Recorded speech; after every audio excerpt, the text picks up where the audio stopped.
Meus queridos, vamos abrir a palavra de Deus no Evangelho de Cristo, conforme o relato de Marcos, capítulo 2. Marcos, capítulo 2.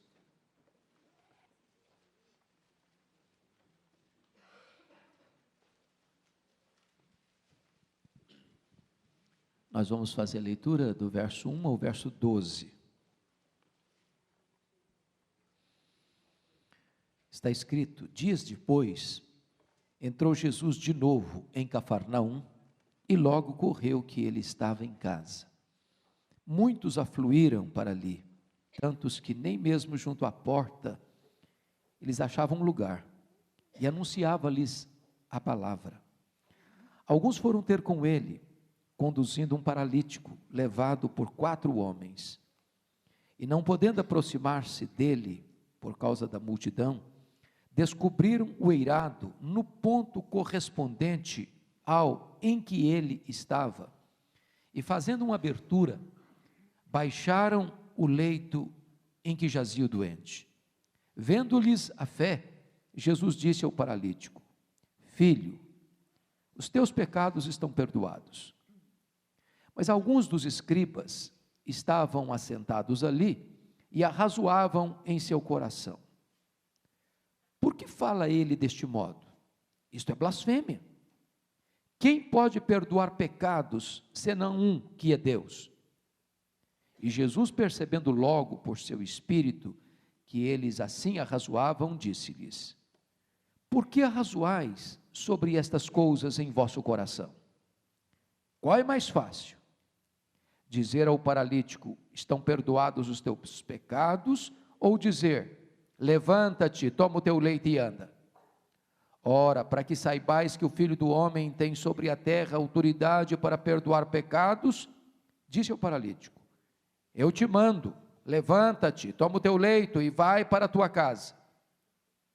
Então ele se levantou, e no mesmo instante, tomando o leito, retirou-se à vista de todos, a ponto de se admirarem todos e darem glória a Deus, dizendo: jamais vimos coisa assim. Amém? Irmãos, eu gostaria de meditar com vocês, de forma breve, nesta manhã, sobre o tema uma bênção maior. Uma bênção maior. Esse texto está inserido dentro do contexto das caminhadas de Jesus pela Galileia, em verdadeiras cruzadas de evangelização, o seu ministério itinerante. E diz a Escritura que diante da procura das multidões, diante das suas necessidades tão urgentes, quando Jesus percebia que as pessoas viam a ele apenas para buscarem uma cura física e buscarem uma solução de um problema imediato, ele se retirava para lugares solitários a fim de orar. E é curioso que esse texto está registrado em Mateus 9, aqui em Marcos 2 e em Lucas 5, e diz o início do registro de Lucas 5, verso 17, que quando Jesus retorna desse período de oração, porque ele valorizava mais a sua comunhão com Deus do que o sucesso do seu ministério, o poder de curar estava sobre ele.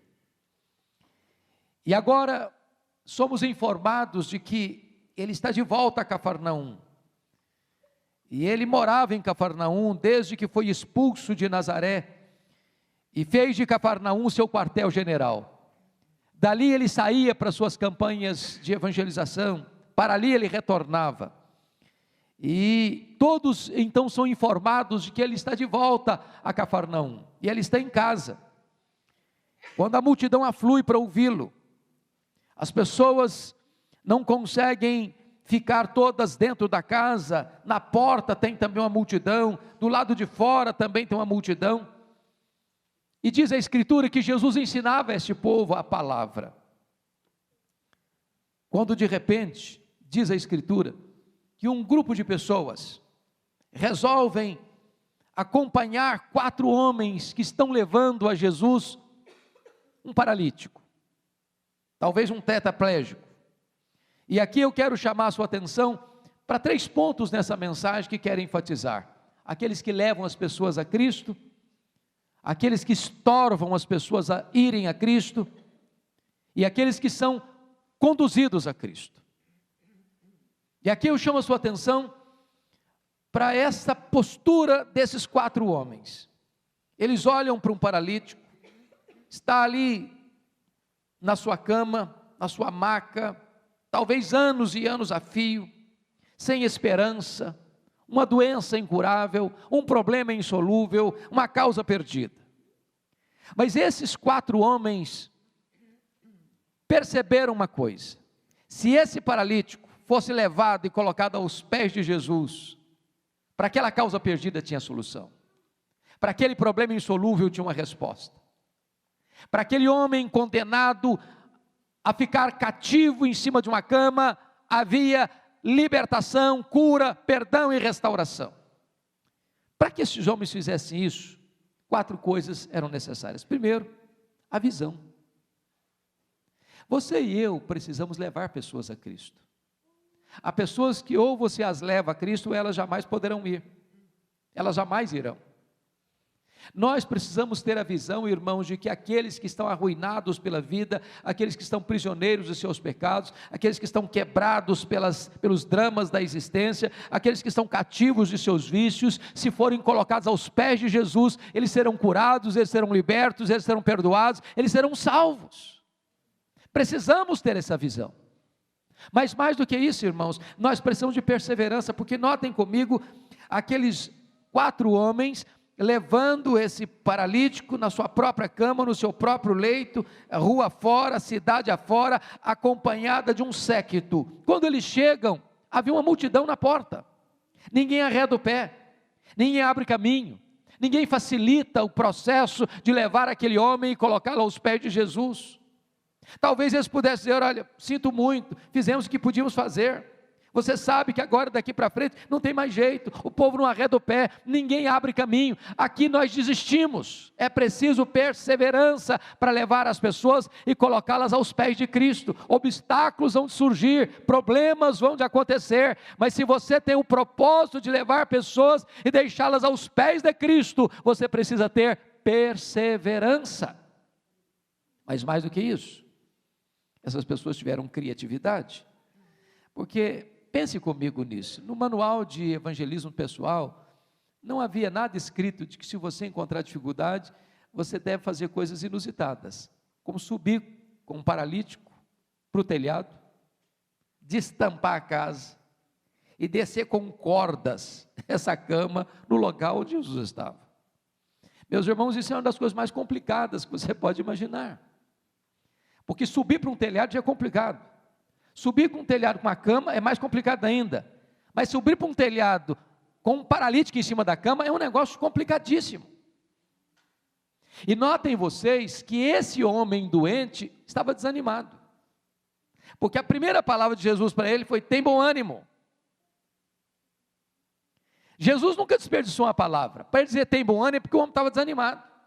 Eu acho que o camarada, e não está, o tem bom ânimo está nos outros evangelistas, não aqui em Marcos, mas está registrado isso. Esse homem talvez dissesse para aqueles 4 horas: não adianta, vão desistir, vão voltar, vocês já fizeram o que é possível, eu tenho que me conformar mesmo com o meu problema.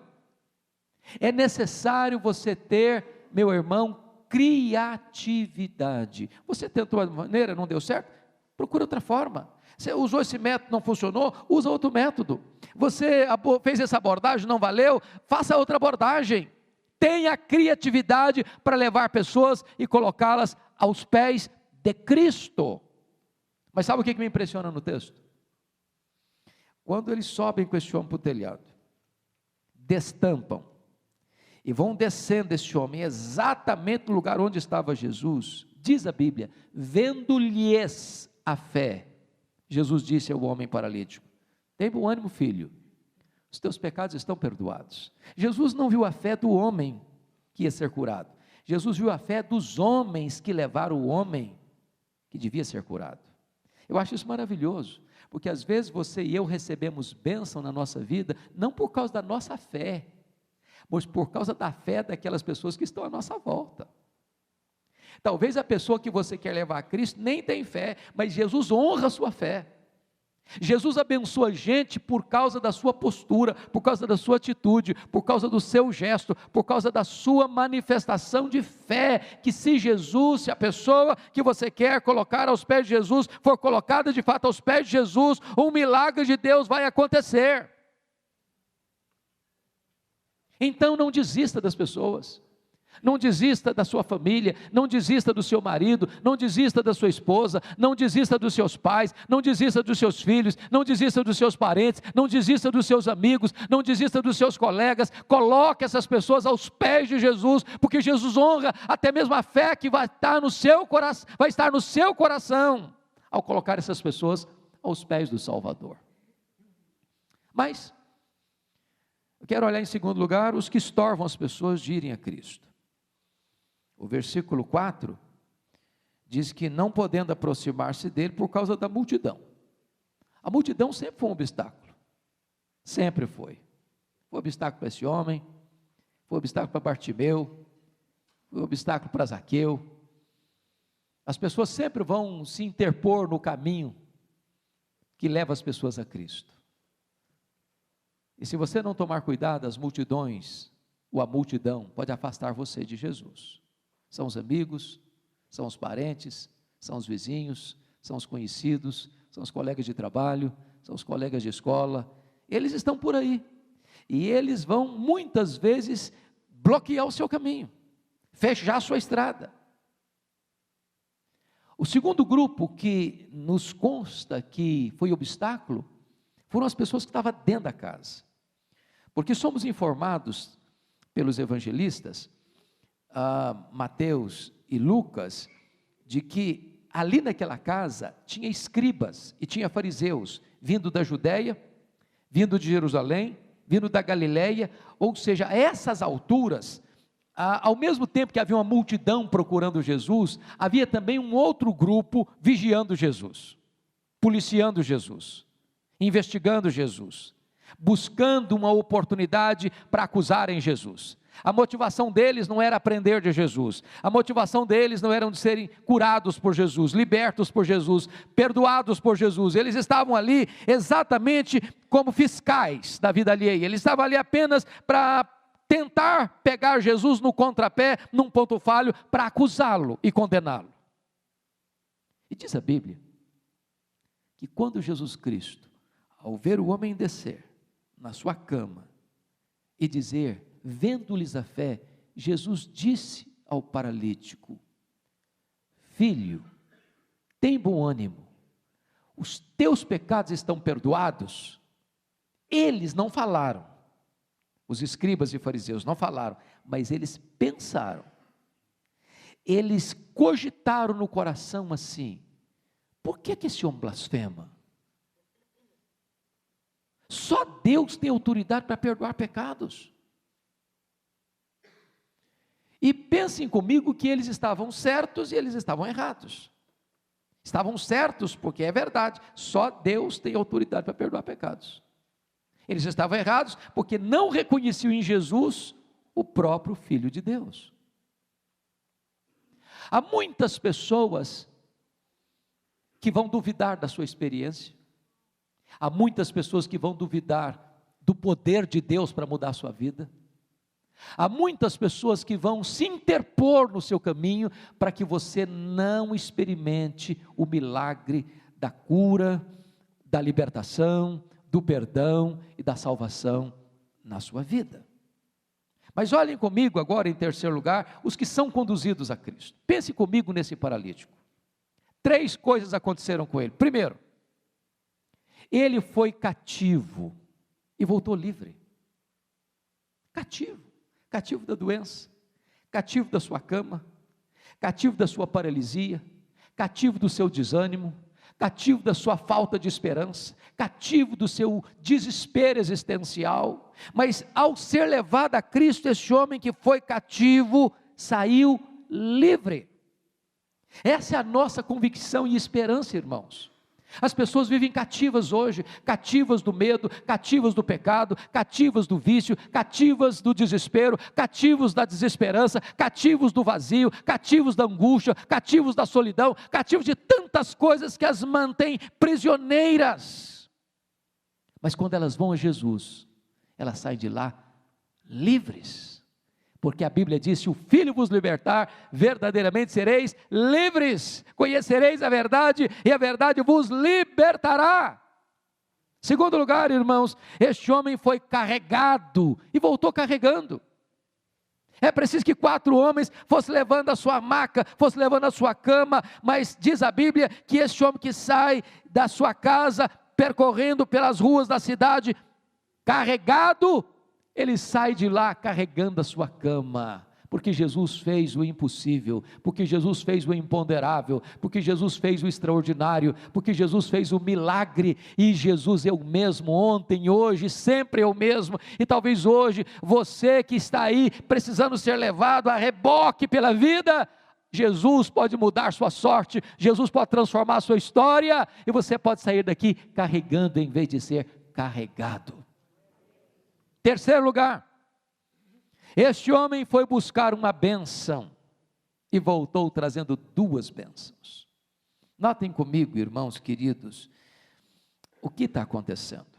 Mateus 9, versículo 2, que é texto paralelo, Jesus disse assim: tem bom ânimo, filho, estão perdoados os teus pecados. Aqui Jesus cura as emoções desse homem. Como disse a vocês, Jesus não desperdiça nenhuma palavra. Para Jesus dizer assim, tem bom ânimo, o que estava faltando para esse homem? Ânimo. Você conhece gente desanimada? Você conhece gente assim que está andando de tanque vazio, na reserva? Você conhece gente que levanta dizendo, ó vida, mais um dia, em vez de estar feliz, está reclamando, está murmurando? Você conhece gente que só olha para a vida com óculos escuros, só vê dia pardacento, não sorri para a vida, não se alegra com a vida, não se encanta com a vida, não celebra a vida, não tem prazer na vida, gente desanimada. Se você veio aqui hoje desanimado, eu quero dizer para você que Jesus pode curar o seu ânimo.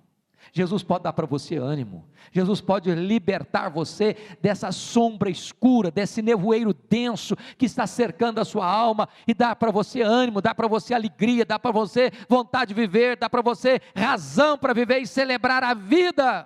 Tem bom ânimo. Mas notem comigo, que Marcos 2,5, que é o texto que nós lemos, Jesus disse assim para o homem: filho, os teus pecados estão perdoados. E aqui, quando Jesus diz filho, Jesus está restaurando a autoestima desse homem. Não é fácil uma pessoa ficar presa numa cama, talvez feridas pelo corpo, talvez os músculos atrofiando, talvez o corpo, por falta de exercício, vai se deformando. E talvez este homem, jogado numa cama, meses, anos, com seus sonhos quebrados, com a sua alma amassada, com a sua autoestima completamente esmagada, precisava escutar isso de Jesus: filho, filho, você tem valor, você é importante, você é precioso, para Deus você tem muito valor. Filho, eu gosto de ler na Escritura como Jesus cuida da gente, de forma plena, de forma completa. Vocês se lembram quando aqueles pescadores, que eram apóstolos de Cristo, retornaram para Galiléia, depois de terem se dispersado na hora que prometeram para Jesus fidelidade, de irem com ele até para a prisão, porque não foi só Pedro quem disse isso, os demais também falaram isso, e eles acovardados, medrosos, fugiram. E diz a Bíblia que, quando chegaram na Galileia, Jesus não estava lá na Galileia, e Pedro disse para eles assim: eu vou pescar, para mim é fim de linha, para mim acabou, estou abandonando o ministério, estou abandonando o meu sonho de ser discípulo, de ser apóstolo, acabou, agora eu vou dar marcha ré, agora eu vou voltar para a minha vida antiga, agora eu vou voltar para as redes, não tem mais futuro para mim, só tem passado. Para aquele bando de homens covardes, medrosos, desertores, Jesus Cristo se dirige a eles assim: filhos, eu quero dizer para você também nesta manhã, que Jesus olha para você, apesar de todas as mazelas que talvez marcam a sua vida, e diz assim: filho, filha, tem bom ânimo. Mas aí Jesus vai além, e diz, Lucas 5,20, que Jesus diz para esse homem assim: homem, estão perdoados os teus pecados. Ora, irmãos, pense bem comigo isso. O que esse homem foi buscar na verdade? Uma cura física. Jesus não tratou de cura física na primeira palavra desse homem. Ele foi buscar uma bênção, ele foi buscar uma cura, ele foi buscar uma solução terrena, temporal, que se esgota com o tempo, que tem prazo de validade. E aí Jesus Cristo diz para ele assim: perdoados estão os teus pecados. Sabe por que Jesus Cristo disse isso? Porque Jesus disse: olha, homem, eu estou vendo em você um problema muito mais grave, muito mais sério, muito mais necessário do que a sua cura física. Você veio buscar uma bênção, pois eu tenho uma bênção maior para lhe dar. A minha bênção é maior. Porque se você receber apenas uma cura física, você pode voltar para sua casa, você pode voltar para sua família, você pode voltar para os seus amigos, você pode voltar para o seu trabalho, você pode voltar para as suas atividades, mas a sua vida ainda continua vazia, a sua vida ainda continua sem propósito, a sua vida ainda não tem razão de ser. Eu estou lhe dando uma bênção maior, porque a sua maior doença não é a paralisia, não é você estar paralítico, a sua maior doença é o pecado, e a não ser que você seja perdoado, e a não ser que você seja transformado, a sua vida ainda não terá propósito de ser. Ele foi buscar uma bênção e saiu levando duas bênçãos, sobretudo a bênção maior, a bênção do perdão, a bênção da salvação. Agora, talvez você pergunte assim: mas por que Jesus disse isso naquele contexto? Porque Jesus não estava querendo ministrar apenas aos 4 homens, vendo-lhes a fé. Jesus estava querendo ministrar apenas ao paralítico, disse: filho, tem bom ânimo, os teus pecados estão perdoados. Jesus queria também ministrar aos escribas e fariseus, fiscais da vida alheia, que estavam lá para censurar Jesus. Por que Jesus fez isso? Na mente, na teologia, na crença dos escribas e fariseus era o seguinte: ninguém podia ser curado sem antes ser perdoado, porque eles faziam uma conexão entre doença e pecado. A doença era a consequência, o pecado era a causa. Então, na teologia deles, ninguém podia ser curado antes de ser perdoado. Quando eles quando eles pensaram, ele blasfema, Jesus então responde assim para eles: por que vocês estão cogitando essas coisas no coração de vocês? O que é mais fácil dizer? Estão perdoados os teus pecados? Ou levanta, toma o teu leito e vai para a tua casa. E Jesus conclui: para que saibais que o Filho do Homem tem autoridade na terra para perdoar pecados, disse ao paralítico: homem, toma o teu leito e vai para a tua casa. E o homem se levantou imediatamente. E eu penso que esse milagre é tão grande, porque um paralítico já há tanto tempo está com seus músculos atrofiados, e ainda que curado hoje não conseguiria andar de imediato, precisaria passar por uma série de sessões de fisioterapia.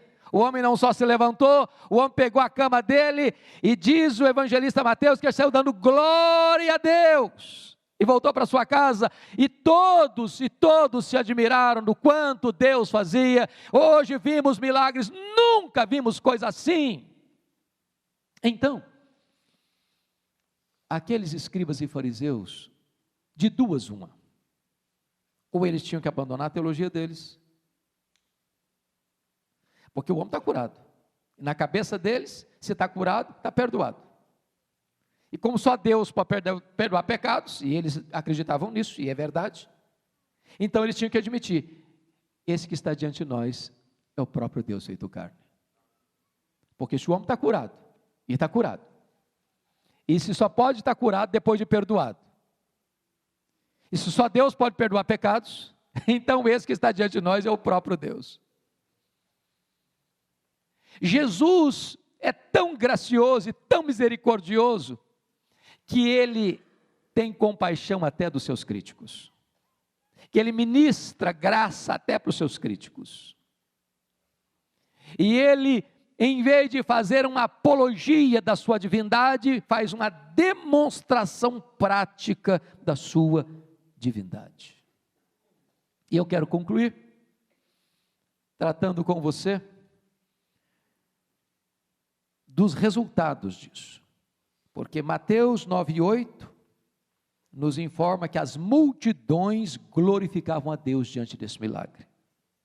Marcos 2:12, o texto que lemos, diz que a multidão disse: jamais vimos coisa assim. E o outro evangelista que registra isso, Lucas 5:26, disse à multidão: hoje vimos prodígios.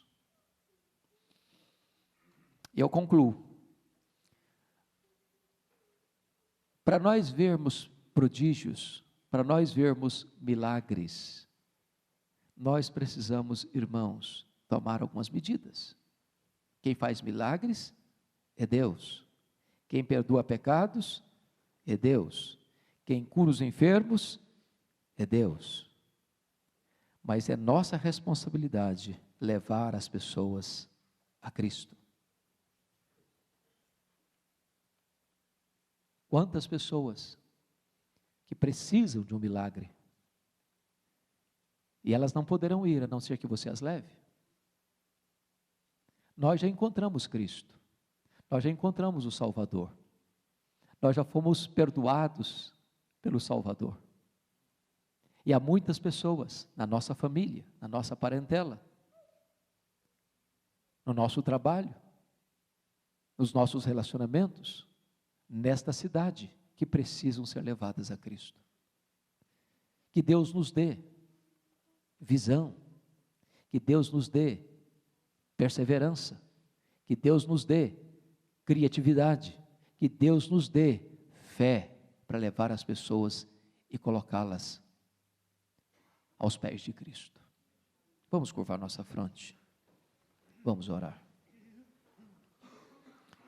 Senhor Deus, bendito é o teu nome, porque tu és o Deus de toda graça, o Deus que pega a gente amarrotada e dá para elas bom ânimo, o Deus que pega a gente amassada pela vida, com a autoestima esmagada e a chama de filhos, o Deus que pega gente doente, condenado à morte, e restaura a saúde. O Deus que pega pecadores, condenados à morte eterna, e dá para elas perdão e vida eterna. Bendito é o teu nome. Porque mesmo quando o nosso coração é a habitação da malignidade do pecado, e nós nos insurgimos contra o teu poder, e nós não compreendemos a tua gloriosa majestade e divindade, mesmo assim tu ministras a nós, por tua bondade e graça. Que nesta manhã, Deus, possamos ter a visão de que há pessoas que precisam ser levadas a Cristo, Não permita que sejamos covardes, omissos, que sejamos egoístas, mas que tenhamos a disposição, Deus, de levar a Cristo as pessoas que estão à nossa volta, precisando de uma intervenção da Tua mão onipotente. Nesta manhã também, nós queremos interceder pelas pessoas que estão enfermas. Nós cremos que Tu és o médico dos médicos. Nós cremos que os diagnósticos mais sombrios e impossíveis para os homens são possíveis para Ti. Se Tu quiseres, Tu podes levantar o enfermo. Se Tu quiseres, Tu podes restaurar aquele que está sentenciado de morte pelo diagnóstico dos homens. Se Tu quiseres, Tu podes manifestar a Tua glória e o Teu poder para ainda hoje vermos prodígios. Glória ao Teu nome, porque Tu és o Deus vivo, o Deus que restaura a alma, o Deus que sara o corpo, o Deus que perdoa pecados, o Deus que dá para o Teu povo vida eterna. Bendito é o Teu nome, em nome de Jesus, amém.